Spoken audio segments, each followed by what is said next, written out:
fair taxation and smart enforcement of the tax laws, because there's a lot of important things that America needs to do to get ahead. And Senator Casey has led the effort now for years on end to try to build a savings ethic in this country for young people.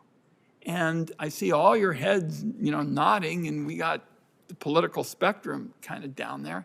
If I had my way, what we'd have in this country, and I think we've got a chance to get started on it. I think we know that it's going to take a substantial amount of money, but if we cap some of these jumbo IRAs beyond the vision of Bill Roth and collect the money from the millionaires who aren't even filing returns, we could get started. And I'd personally like to see poor kids and poor families, when a child is born, go home with a little bit of a savings account, the kind of thing Senator Casey's been working for, to get them started.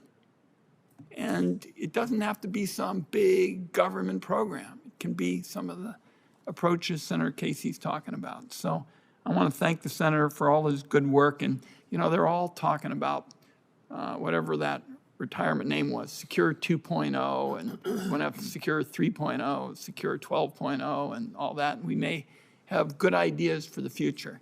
Senator Casey's idea to help those kids with a small savings account. I want everybody to know, as long as I'm chairman of this committee, Senator Casey's idea is going to be at the top of the list, and I thank my colleague. Senator Whitehouse. Thank you, Chairman, and thanks everybody for being here. I just want to flag for this committee that we had a hearing on this subject this week in the Senate Budget Committee, where we looked at the tax gap and learned first that the tax gap is known to undercount the actual tax gap because there are areas of omitted enforcement that it doesn't even look at. So it's a way bigger number than we think it is. The second thing that we developed in our testimony was that if you look at the top 10% of filers, the amount that the IRS obtains in revenue for a dollar spent in enforcement is $12. So it's a good deal more than we've been talking about looking across the board. And because President Biden has promised to focus enforcement on entities and individuals over $400,000 per year, we're starting to move closer to that 12-to-1 return on enforcement compared to what we've been talking about. Interestingly, it gets even worse the higher you go up the income level. When you get to the 0.1% of wealth, the return on the enforcement dollar can go as high as $35. $35 in revenue for every $1 in enforcement, which signals that there is massive tax dodging and tax cheating going on at the 0.1% number. So not only do Americans face a rigged tax code, they face the double whammy of rigged tax enforcement, even under that rigged tax code. So we have a lot of work to do. Two of the ideas I like, Mr. Pearl, billionaire Warren Buffett famously highlighted the rigging of the tax code by pointing out that he paid lower tax rates than his secretary. My Pay a Fair Share Act would codify what is called the Buffett rule, with a minimum 30% tax rate on income over $1 million per year that phases into the $2 million, so there's not an abrupt cliff.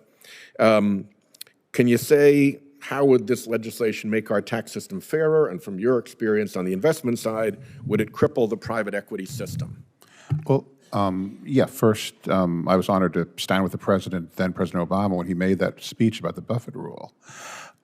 But yes, we think that needs to be fair. It's exactly the problems that Chairman Wyden was outlining about buy, borrow, die that results in Warren Buffett paying a far lower tax rate than his assistant does.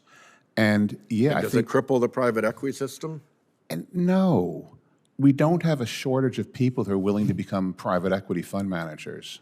There are tons of people applying for those jobs. As I said in my testimony earlier, I think if we're going to try to use the tax system to incentivize people to join certain careers, I'm sure that you can find several careers that are more in need of people than private equity fund managers are. Thank you. Ms. Wong, let me ask you a question about another piece of legislation of mine, the Medicare Social Security Fair Share Act. You were kind enough to come to the Budget Committee a little while ago and testify about that. That bill has a provision to support Social Security and Medicare by closing the so-called Gingrich-Edwards loophole that lets wealthy individuals avoid Medicare taxes. Would you mind walking the committee through how this loophole works and through how much revenue closing it might raise to support Medicare? Yeah, so the loophole is that some wealthy filers can funnel their income through an S corporation.